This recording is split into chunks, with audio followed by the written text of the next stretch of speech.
Hello hi student. कैसे हैं आप सब? भगवान की दुआ से सब ठीक ही होंगे।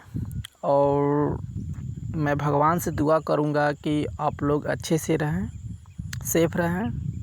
लेकिन उसके लिए आप लोग को घर पे रहना होगा, लॉकडाउन का पालन करना होगा। Stay home and stay safe. तो बात ये था कि यूट्यूब में अभी मेरा 1000 सब्सक्राइबर नहीं हुए हैं, जिसके कारण मैं लाइव नहीं आ सकता। तो जब तक मेरे यूट्यूब सब्सक्राइबर 1000 तक नहीं हो जाते हैं, यानी कि मैं लाइव जब तक नहीं आ पा रहा हूँ, तब तक आपको वीडियो इसी तरह अवेलेबल होंगी। तो स्टार्ट करते हैं। पहले फिजिक्स स्टार्ट हो रहा है अभी फ़िलहाल में आज। तो जैसे देख सकते हैं कि आप लोगों को नोट्स के पीडीएफ आपको व्हाट्सएप ग्रुप में भेजी गई हैं, उसी के ज़रिए आपको पढ़ा रहे हैं। अभी कोई साधन नहीं है, इसीलिए हमको ऐसा ही करना पड़ रहा है। सो एडजस्ट मी। तो जैसे देखते हैं, पहला चैप्टर हमारा है प्रकाश का परावर्तन, यानी कि रिफ्लेक्शन ऑफ लाइट। तो सबसे पहले इसके बारे में हम जानते हैं कि प्रकाश है क्या, जैसे आप लोगों को बताई गई थी। तो प्रकाश ऊर्जा का एक रूप है जिससे हम किसी वस्तु को देख पाते हैं, या कह सकते हैं कि प्रकाश एक ऐसा माध्यम है जिसके द्वारा हम किसी वस्तु को देख पाते हैं अपने आँखों से।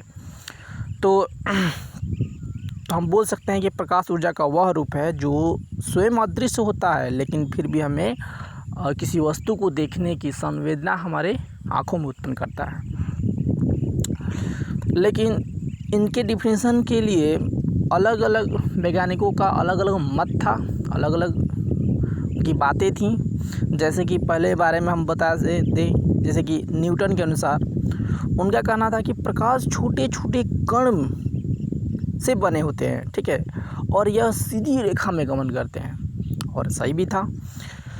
उसी तरह उसी के बाद जैसे कि हाइजन नामक एक वैज्ञानिक थे जिनका कहना था कि प्रकाश एक तरंग के रूप में गमन करता है, एक तरंग है, एक अनुप्रस्थ तरंग है के रूप में गमन करता है। तो जैसे कि न्यूटन का तो कहना था कि वो कण के रूप में गमन करते हैं, और इनके कहने के अनुसार ये तरंग के रूप में गमन करते हैं। फिर देखते हैं मैक्सवेल के अनुसार प्रकाश वैद्युत चुंबकीय तरंग के रूप में गमन करता है। ये दोनों बातों का समन्वय स्थापित करता है कि प्रकाश कण के रूप में गमन करता है, अनुप्रस्थ तरंग के रूप में गमन करता है। अर्थात दोनों बात का निचोड़ ये है कि प्रकाश वैद्युत चुंबकीय तरंग के रूप में गमन करता है। फिर आते हैं मैक्स प्लैंक। अब इनका कहना था कि प्रकाश फोटोन का समूह है। प्रकाश फोटोन, अब फोटोन जो होता है ऊर्जाओं का छोटे छोटे बंडल के रूप में रहता है, तो उसके अनुसार प्रकाश फोटोन का एक समूह है, इन्होंने बोला था। जैसे बात करते हैं डी ब्रोगली के अनुसार, तो प्रकाश की प्रकृति के बारे में उन्होंने बताया। ये प्रकाश की जो प्रकृति है वो दोहरी है, यानी कि दोनों बात को मिला के देखा जाए तो प्रकाश जो है दोनों तरह से काम कर रहा है, कण के रूप में भी कार्य कर रहा है और तरंग के रूप में भी हो रहा है। इसीलिए इन दोनों को बातों को मद्दे रखते हुए ऐसा बोला गया कि प्रकाश की जो प्रकृति होती है वो दोहरी तरीके की होती है, अर्थात कण के रूप में और तरंग के रूप में। अब आते हैं यंग और फ्रेनेल के अनुसार, तो इनके अनुसार प्रकाश तरंग के रूप में गमन, इन्होंने सिर्फ बोला था प्रकाश तरंग के रूप में गमन करता है, और इसी तरंग के आधार पर व्यतिकरण को परिभाषित किया गया है, यानी कि यह व्यतिकरण के सिद्धांत को स्थापित करता है, और इस बात को भी यंग ने बताया था, ठीक है। जैसे कि व्यतिकरण, अब आपके दिमाग में सवाल उत्पन्न हो रहा हो कि ये व्यतिकरण क्या है। तो ऐसा होता है कि प्रकाश की जो किरणें होती है कुछ कंडीशन में सीधी रेखा में गमन करती है, किंतु जब छोटे छोटे कणों पे गमन पड़ती है तो यह किरणें मुड़ती है। इस घटना को व्यतिकरण कहते हैं। खैर, इसके बारे में ज़्यादा डिटेल्स हमें नेक्स्ट क्लास में मिलेगा, जैसे कि 11th-12th में आप जाइएगा तो इसके बारे में ज़्यादा बेहतर जानकारी आपको होगी। अब बात करते हैं कि प्रकाशिकी क्या है। तो देखिए, जैसे कि हम लोग ये सब बातें की हैं तो सब प्रकाश के बारे में ही तो पढ़ रहे हैं ना। तो प्रकाशिकी क्या है? तो प्रकाशिकी भौतिक विज्ञान का वह शाखा है जिसमें बेसिक हम प्रकाश के बारे में और उसके गुणों के बारे में अध्ययन करते हैं। ये प्रकाश के बारे में हम पढ़ते हैं। तो भौतिक विज्ञान के यानी कि फिजिक्स के उस शाखा को हम ऑप्टिक्स यानी कि प्रकाशिकी कहते हैं। नेक्स्ट क्वेश्चन में आते हैं प्रकाश के गुणों के बारे में। तो जाहिर सी बात है, हम प्रकाश के बारे में पढ़ रहे हैं तो उसके गुण के बारे में हमें पता होनी चाहिए। तो प्रकाश के गुण निम्नलिखित है और इसी को ऐसे पढ़ के हम समझाते जाएंगे और उसको समझिएगा। कोई भी डाउट्स होगा वो आप मतलब कि व्हाट्सएप पे हमसे सवाल पूछ सकते हैं। देखिए, तो प्रकाश के गुण निम्नलिखित है। जैसे कि पहला है कि यह ऊर्जा के रूप में गमन करता है, तो ये तो हमें पता ही है कि ऊर्जा के रूप में गमन करता है। नेक्स्ट है यह सीधी रेखा में गमन करता है। नेक्स्ट है फिर थर्ड, यह एक वैद्युत चुंबकीय तरंग के रूप में गमन करता है, जैसे कि आप देखा था। नेक्स्ट है रोमर के अनुसार निर्वात में प्रकाश की जो चाल होती है 3 × 10⁸ मीटर पर सेकेंड होती है। स्टूडेंट, ये नोटिस करने वाली बात है, अब इसको नोटिस कीजिए। ये क्वेश्चन आपको पूछा जाता है कि निर्वात में प्रकाश की चाल कितनी होती है। तो निर्वात में प्रकाश की चाल 3 × 10⁸ मीटर पर सेकेंड होती है। निर्वात वह जगह होता है जहाँ पे वायुमंडल नहीं होता है, उसको निर्वात बोलते हैं, जैसे कि अंतरिक्ष बोल सकते हैं ऐसे। और यहाँ पर प्रकाश की चाल सबसे अधिक होती है, जो कि 3 × 10⁸ मीटर पर सेकेंड होती है। नेक्स्ट बात करते हैं, हीरा में प्रकाश की चाल सबसे कम होती है। हीरा में प्रकाश की सबसे कम होती है। इसके बारे में डिटेल्स हम बताएंगे नेक्स्ट चैप्टर में, जो प्रकाश की अपवर्तन में। फ़िलहाल में जब भी आपसे क्वेश्चन पूछा जाए कि वह किसमें प्रकाश की चाल सबसे कम होती है, तो आपका जवाब होगा हीरा। ये भी नोट कीजिए इसको। नेक्स्ट है, जब माध्यम में परिवर्तन होती है तो प्रकाश की चाल में परिवर्तन होती है। जैसे कि प्रकाश जैसे कि एक माध्यम से दूसरे माध्यम में जब प्रवेश करेगा तो इसका स्पीड जो होगा, चाल होगा, वो परिवर्तित होगा। जैसे कि अगर सघन से विरल में जाता है तो स्पीड बढ़ जाता है, विरल सघन में जाएगा तो स्पीड स्लो हो जाएगा। जैसे एग्जांपल के तौर पर हम समझा दें कि जब हाईवे में यानी पिच पर हम बाइक चलाते हैं तो स्पीड मेरा हाई रहता है, लेकिन वही जब मतलब कि एक कच्ची रोड आता है तो वहाँ पर हमारा स्पीड स्लो हो जाता है। वैसे ही है कि जैसे ही माध्यम में परिवर्तन होता है तो प्रकाश की चाल में भी परिवर्तन होती है। अगली बात आते हैं कि सूर्य के प्रकाश की पृथ्वी तक आने में समय कितना लगता है, सवाल पूछ दिया जाता है कभी भी। तो सूर्य के प्रकाश को पृथ्वी तक आने में 8 मिनट 19 सेकेंड का समय लगता है बुआ। इस चीज़ को हम निकाल के भी देख सकते हैं, आगे बताएंगे कि ये 8 मिनट 19 सेकेंड कैसे आया है। फिलहाल में आपसे क्वेश्चन पूछा जाए कि सूर्य के प्रकाश को पृथ्वी तक आने में कितना समय लगता है, तो आपका जवाब होना चाहिए 8 मिनट 19 सेकेंड।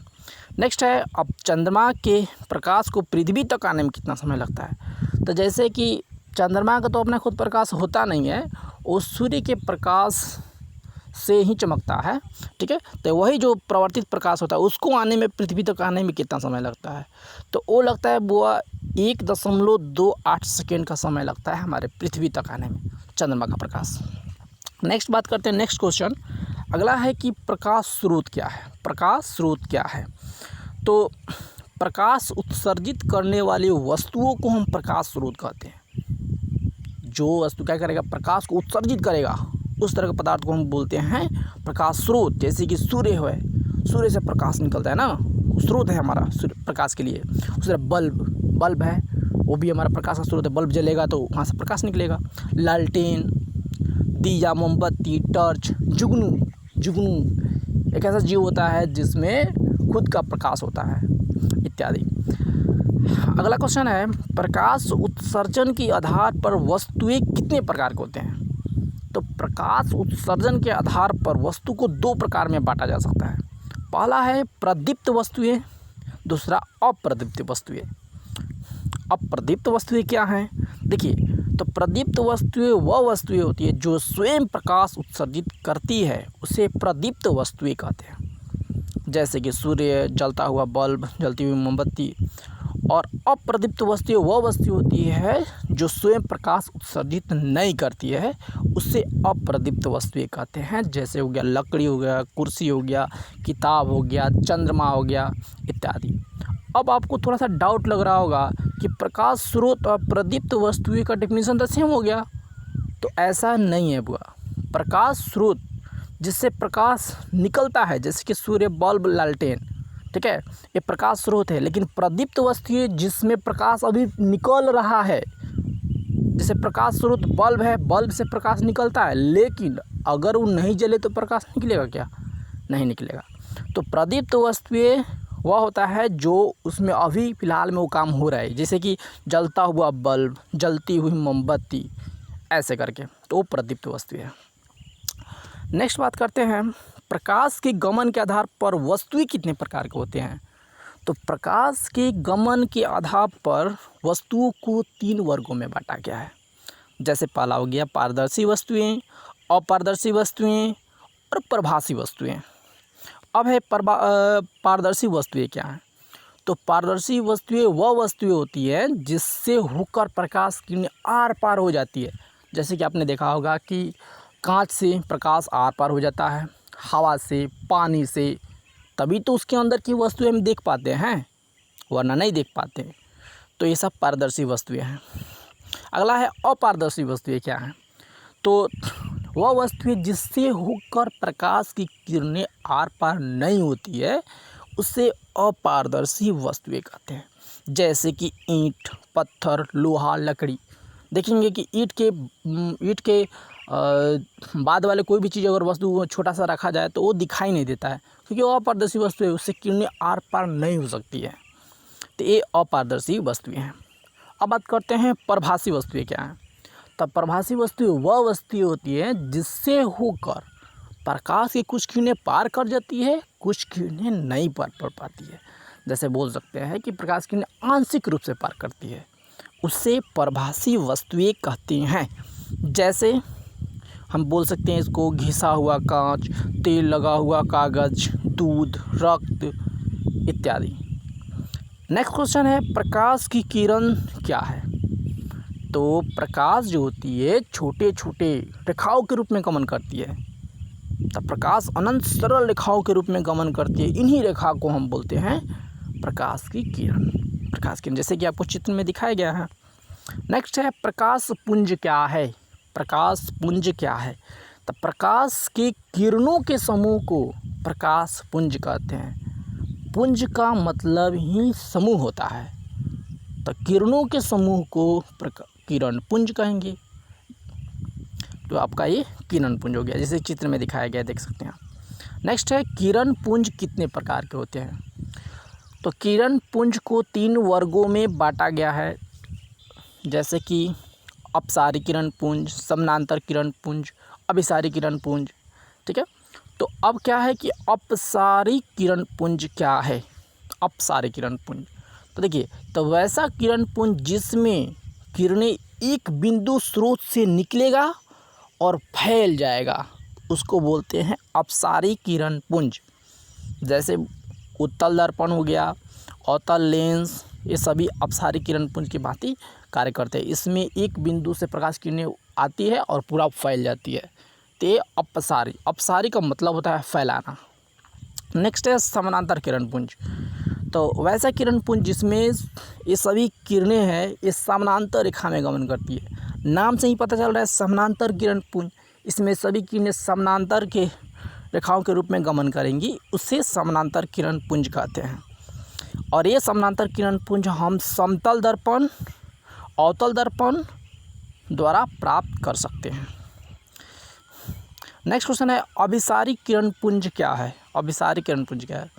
तो वैसा किरण पुंज जिसमें प्रकाश की किरणें भिन्न भिन्न दिशाओं से आएगा और एक बिंदु पर आकर इकट्ठा हो जाता है, यानी एक बिंदु पर आकर एकत्रित हो जाएगा, उसे अभिसारी किरण पुंज कहते हैं।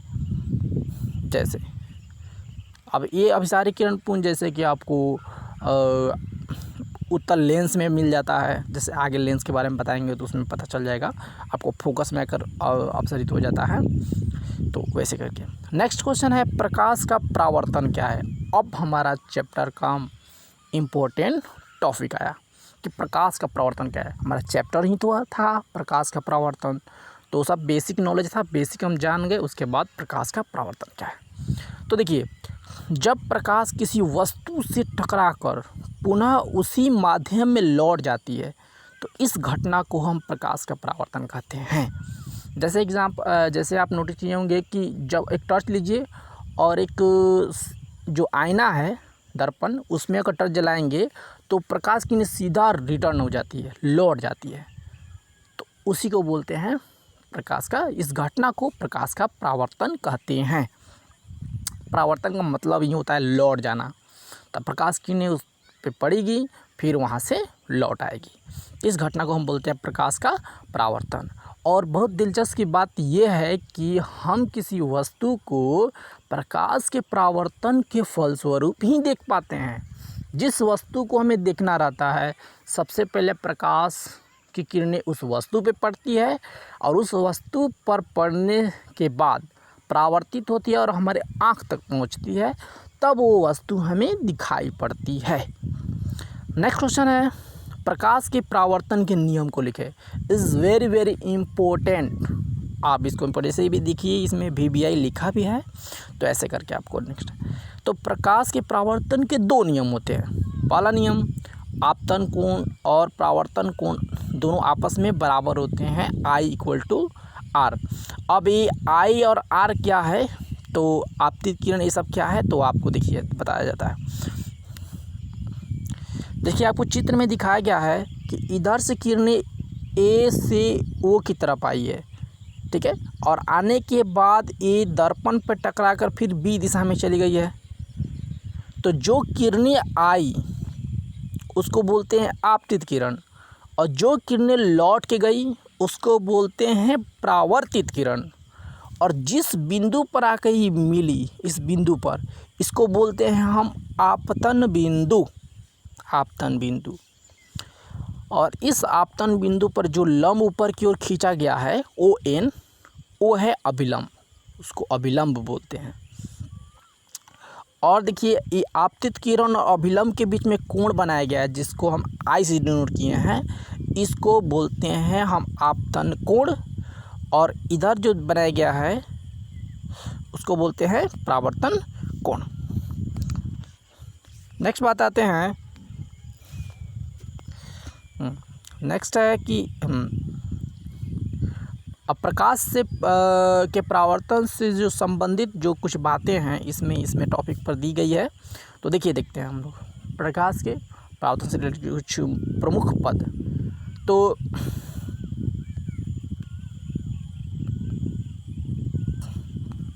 चलिए आते हैं।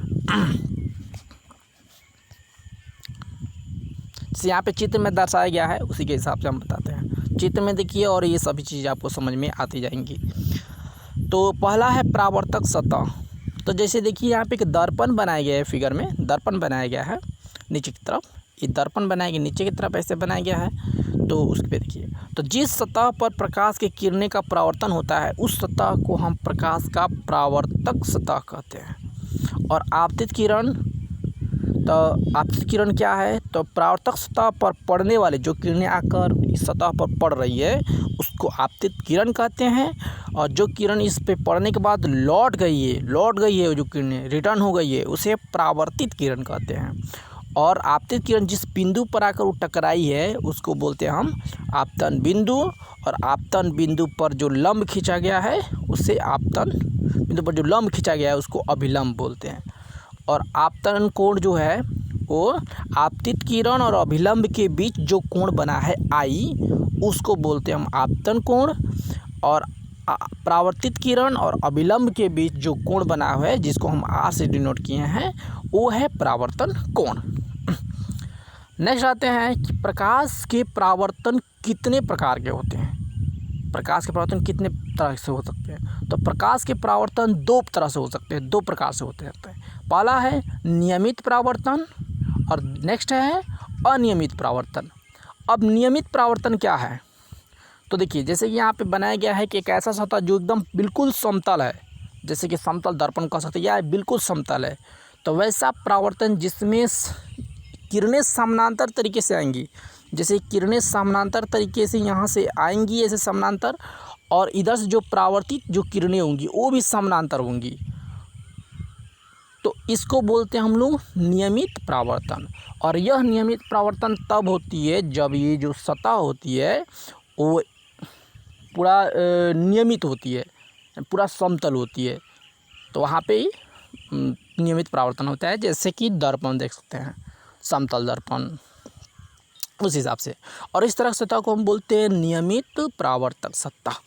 अगला आते हैं अनियमित परावर्तन क्या है, तो वैसा परावर्तन जिसमें आपतित किरणें समानांतर रूप से आएंगी, लेकिन परावर्तन के बाद जो परावर्तित किरणें होंगी वो समानांतर नहीं रहेंगी, वो इधर उधर मुड़ जाएंगी। और यह तब होता है जब वो सतह जो है वो रुखड़ा हो, उबड़ खाबड़ हो, उठा उठा हो, ठीक है, उसमें ऐसा होता है।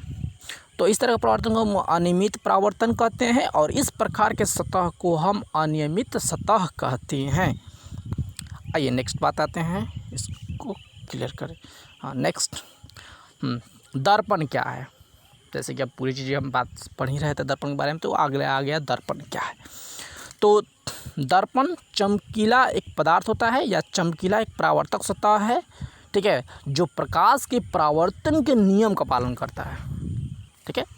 इसको बनाने के लिए जैसे दर्पण समांतर कांच का बना होता है, कांच का प्लेट होता है, इसके एक तरफ परावर्तक सतह होती है और दूसरे तरफ में उसमें कलर किया रहता है, पेंट, और दोनों के बीच में परावर्तक सतह और पेंटिंग के बीच में चांदी का लेप चढ़ा रहता है। और पेंट भी इसीलिए की जाती है, कलई भी इसीलिए की जाती है ताकि वो चांदी का जो परत है वो झड़े नहीं, इसलिए उसमें पीछे से पेंट लगा दी जाती है। और इस तरह इसका परावर्तन अच्छे से होता है, जिससे हम उसमें अपना प्रतिबिंब अच्छे से देख पाते हैं, हमारा चेहरा अच्छे से दिख पाता है। तो नेक्स्ट बात आते हैं, दर्पण कितने प्रकार के होते हैं। तो दर्पण बुआ दो प्रकार के होते हैं, नॉर्मली दो प्रकार के ही होते हैं। पहला समतल दर्पण, नेक्स्ट है गोलीय दर्पण। अब इसे यहाँ पे डायग्राम बनाया गया है, दर्पण को दो वर्गों में बांट दिए, एक समतल दर्पण, नेक्स्ट है गोलीय दर्पण। और ये गोलीय दर्पण को दो वर्गों में बांटा जाता है, अवतल दर्पण और उत्तल दर्पण। अब बात है कि समतल दर्पण क्या है, इसका डिफिनीशन। तो समतल नाम से ही पता चले ये समतल है, ठीक है।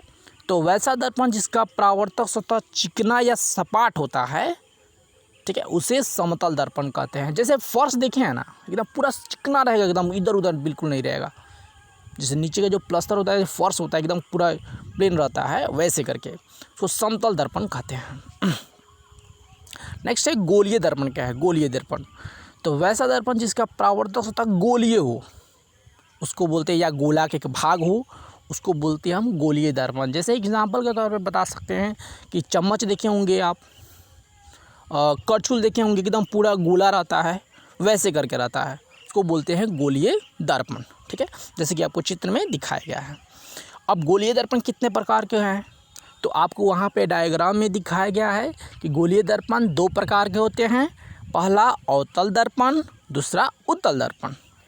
अब अवतल दर्पण क्या है, अवतल दर्पण क्या है, तो वैसा गोलीय दर्पण जिसका परावर्तक सतह धंसा हो। जैसे कि दर्पण में हम जानते हैं कि एक परावर्तक सतह होता है और दूसरी तरफ कलई रहता है, कलर किया हो रहता है, और बीच में चांदी का लेप चढ़ा रहता है। तो वैसा परावर्तक सतह, वैसा गोलीय दर्पण जिसका परावर्तक सतह धंसा रहेगा, जिस तरफ परावर्तक सतह है उस साइड में धंसा हुआ रहेगा, उसको बोलते हैं हम अवतल दर्पण, अवतल दर्पण। नेक्स्ट है उत्तल दर्पण। उत्तल दर्पण से ही पता चल रहा है उठा दर्पण, वैसे ही। तो वैसा गोलीय दर्पण जिसका परावर्तक सतह, जिस साइड में परावर्तक सतह रहेगा वो उसका उठा हुआ रहेगा, उसको बोलते हैं हम उत्तल दर्पण, जैसे कि आपको फिगर में दिखाया गया है। तो नेक्स्ट बात आते हैं कि अब ये दर्पण तो हम जान गए, अब नेक्स्ट है कि प्रतिबिंब। प्रतिबिंब क्या है, तो प्रतिबिंब समझाने से पहले आपको समझा दें कि जैसे हम आईना में अपना चेहरा देखते हैं, ठीक है, तो आईने में जो उसके अंदर जो हम दिखाई देते हैं वो हमारा प्रतिबिंब होता है। हम वस्तु की तरह हो गए और आईने के जो अंदर जो देख रहे हैं अपने आप को, वो हमारा प्रतिबिंब है, इमेज है। तो प्रतिबिंब को हम डिफाइन कैसे करेंगे, कैसे परिभाषित करेंगे, तो देखिए आते हैं। तो जब किसी बिंदु स्रोत से प्रकाश की किरणें चलती है, एक बिंदु स्रोत से प्रकाश की किरणें चलेगी तो परावर्तन या अपवर्तन के बाद, परावर्तन यानी कि जब दर्पण में प्रतिबिंब बनता है तो परावर्तन होती है, और वही जब लेंस में प्रतिबिंब बनता है तो अपवर्तन होती है। तो इसीलिए परावर्तन या अपवर्तन के बाद एक दूसरे को जिस बिंदु पर काटती है या काटती हुई प्रतीत होती है उससे प्रतिबिंब कहते हैं, से प्रतिबिंब कहते हैं। नेक्स्ट है कि प्रतिबिंब अब कितने प्रकार के होते हैं। तो प्रतिबिंब हुआ दो तरह के होते हैं, दो तरह के।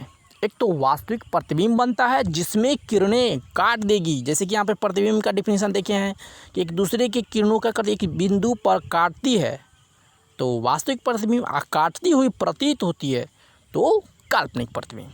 इसलिए डिफिनीशन में भी लिखा गया है कि वास्तविक प्रतिबिंब क्या है, तो किरणों के वास्तविक कटान से बने प्रतिबिंब को हम वास्तविक प्रतिबिंब कहते हैं, और किरणों के काल्पनिक कटान से बने प्रतिबिंब को हम काल्पनिक प्रतिबिंब कहते हैं।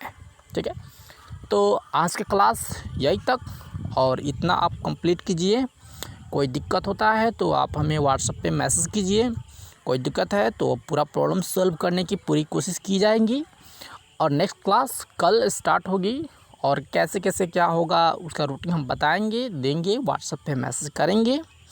और इंतज़ार कर रहे हैं कि मेरे यूट्यूब चैनल पर 1000 सब्सक्राइबर हो जाए, जिससे मैं लाइव आ सकूं।